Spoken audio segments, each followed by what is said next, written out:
PR yang terakhir untuk hari-hari ini.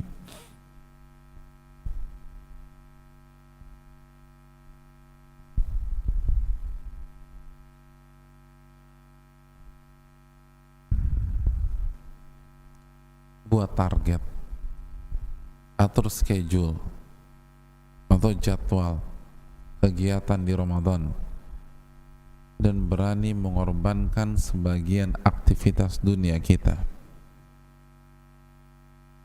Buat target, hadirin.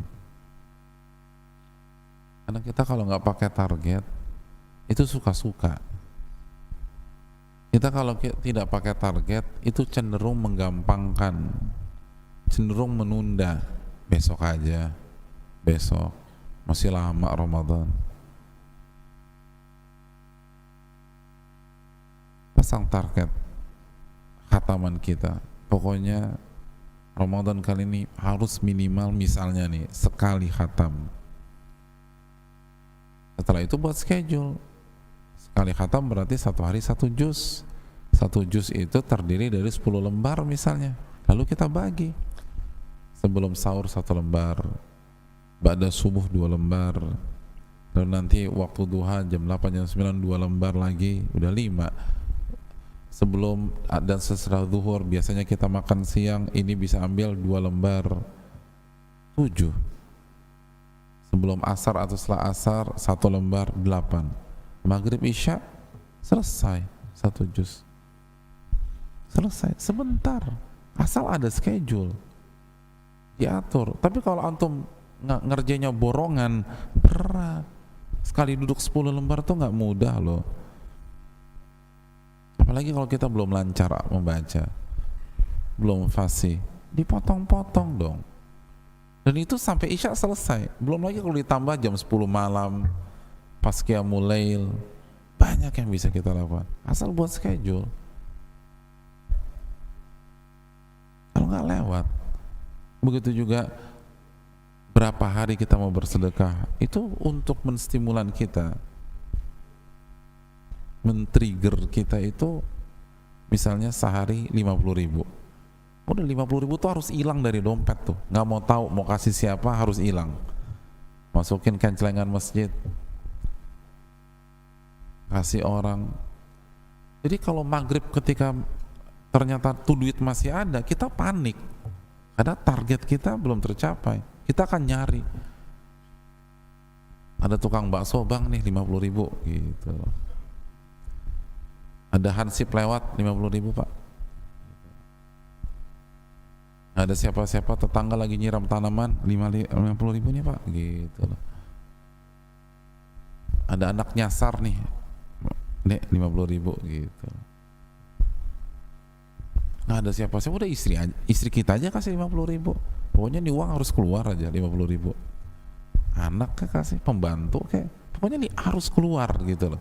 Ada target. Jadi semangat kita.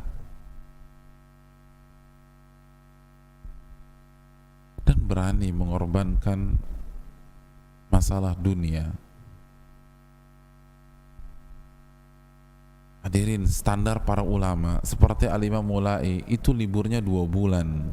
Sya'ban libur, Ramadan libur 2 bulan. Toko tutup 2 bulan. Cuti 2 bulan. Jadi kalau kita libur lebaran Hamin berapa? Hamin 5, Hamin 7, dia Hamin 2, tapi 2 bulan. Kalau kita 5 hari kan.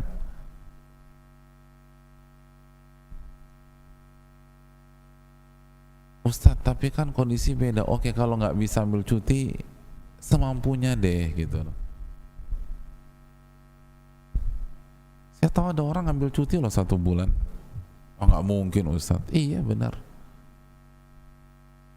Dan dia profesionalis lagi, artinya bukan owner, bukan pengusaha, dia pekerja, tapi dia senior dan kinerjanya bagus, sehingga dapat jatah cuti 20-an hari dari perusahaannya. 20 hari cuti per tahun ditambah 4 akhir pekan atau weekend dalam 1 bulan, berarti dapat berapa tuh? Sebulan. Jadi sebulan Ramadan gak ngapa-ngapain, udah dapat gaji, itu kan jatah cutinya. Tapi lihat pengorbanannya, berarti 1 tahun itu nggak pernah ambil cuti dari perusahaan. Jadi ditahan-tahan. Liburan anak sekolah nggak ambil cuti, liburan akhir tahun nggak ambil cuti, meriang masuk kerja. Kenapa? Karena saya mau ngambil cuti di Ramadan. Luar biasa, 1 tahun loh pengorbanannya. Sengsara banget hidupnya Ustadz? Enggak, dia masih bisa liburan ketika long weekend, libur nasional, Sabtu Minggu bisa, dan hartanya berkah. Allah berikan keberkahan. Saya tahu ada orang itu dia menengah ke bawah, kemana-mana mobilisasi naik motor, tapi khusus Ramadan taksi sebulan penuh. Taksi, Pak, nggak bangkrut Pak? Kan selisihnya jauh banget Ustadz. Kalau saya naik motor Jakarta lagi, remuk tulang-tulang saya ketika sampai rumah. Oke, saya sampai rumah lebih cepat, tapi maghrib udah nggak khusyuk, isya nggak khusyuk, taraweh nggak khusyuk. Saya memang rugi dalam masalah duit, tapi kalau saya naik taksi saya bisa baca Quran. Kalau saya ngantuk saya tidur, saya bawa bantal, tidur jok belakang, sampai rumah udah fresh, isya enak, taraweh seger, tidur sebentar nanti bangun lagi tengah malam, terus sampai subuh. Karena saya bisa tidur lagi di taksi nanti. Luar biasa itu Ramadan. Tekor, bayangkan biasa naik motor, terus taksi sebulan penuh loh, taksi. Pokoknya kemana-mana taksi udah baca. Itu baru.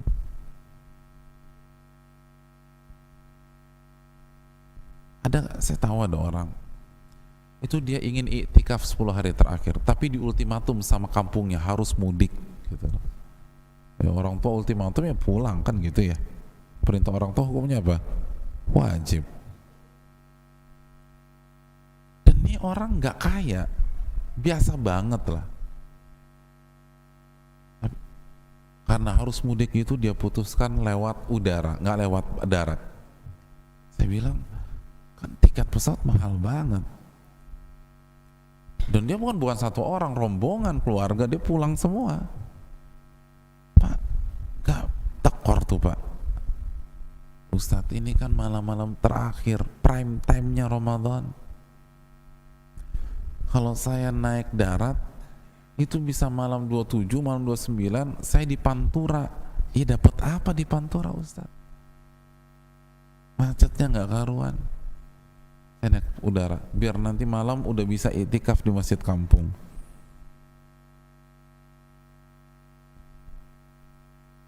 Pas mau beli tiket ekonomi kelas habis, dia beli bisnis kelas. Luar biasa, bisnis kelas.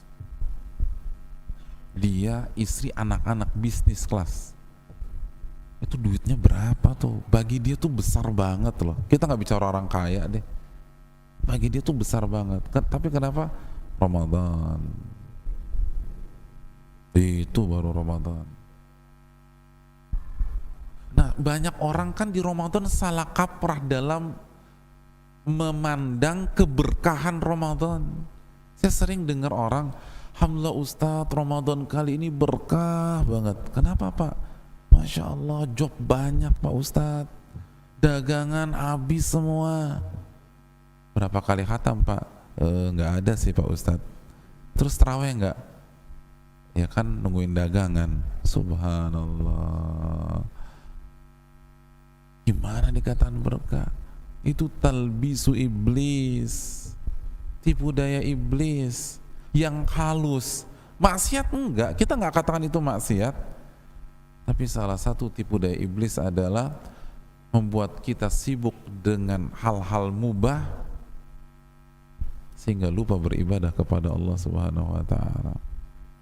Jadi banyak orang nih itu melihat berkahnya Ramadan itu kalau banyak job, omset naik, itu berkah tuh. Subhanallah.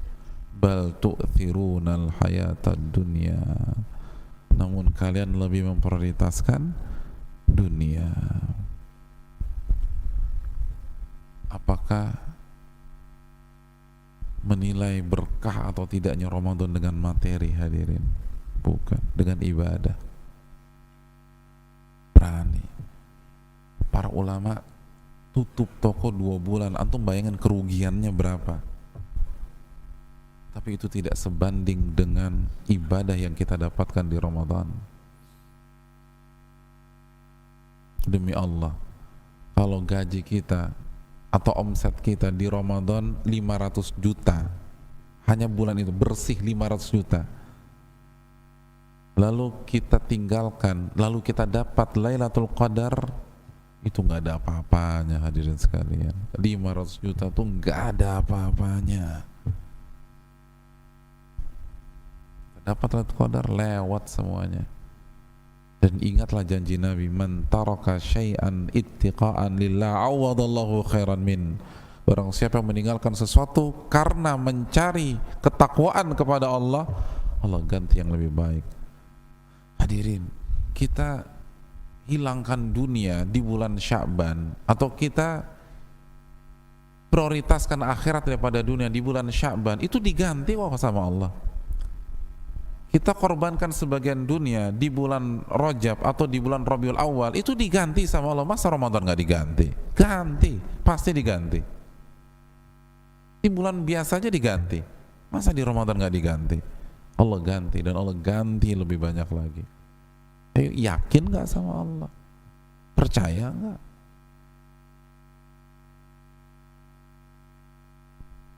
Ini yang kadang-kadang hilang. Kalau ilmu insya Allah lah, jamaah Al-Barakah sudah pintar-pintar semua. Tapi bagaimana memanfaatkan Ramadan?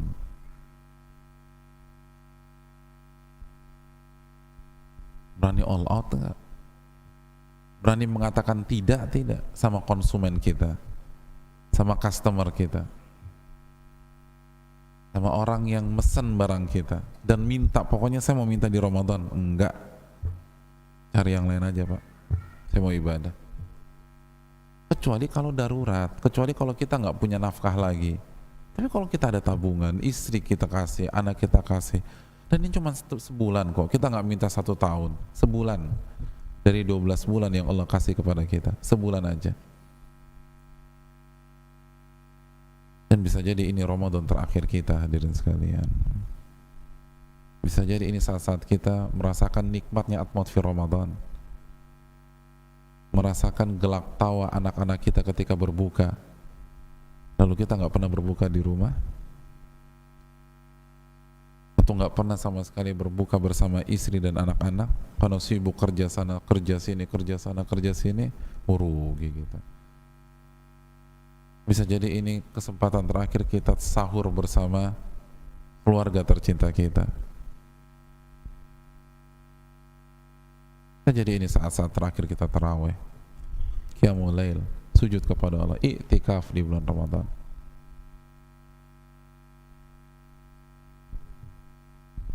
Di hadapan mata kita. Maka manfaatlah sebanyak-banyaknya. Dunia udah dijamin sama Allah kalau kita bertakwa. Intinya kita bertakwa apa enggak?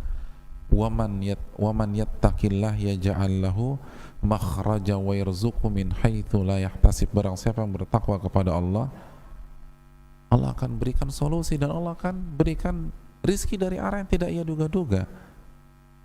Jadi kalau memang benar-benar kita korbankan sebagian dunia kita untuk bertakwa Ramadan, kan pasti Allah ganti. Dan ini kan bukan kita mengajarkan pola hidup malas-malasan, berpangku tangan, gak berikhtiar, cuman sebulan kok. Dan itu pun kalau kita bisa. Kalau nggak bisa, banyak akal. Seperti tadi teman-teman kita yang lain, pilih taksi lah, karena nggak bisa ambil cuti, taksi akhirnya. Sewa driver lah, karena capek. Ada orang yang sewa ojek sebulan penuh, dia baca Quran sambil di motor. Semua banyak lah. Fattakullah mastata'tum, bertakwalah kepada Allah semampu kalian.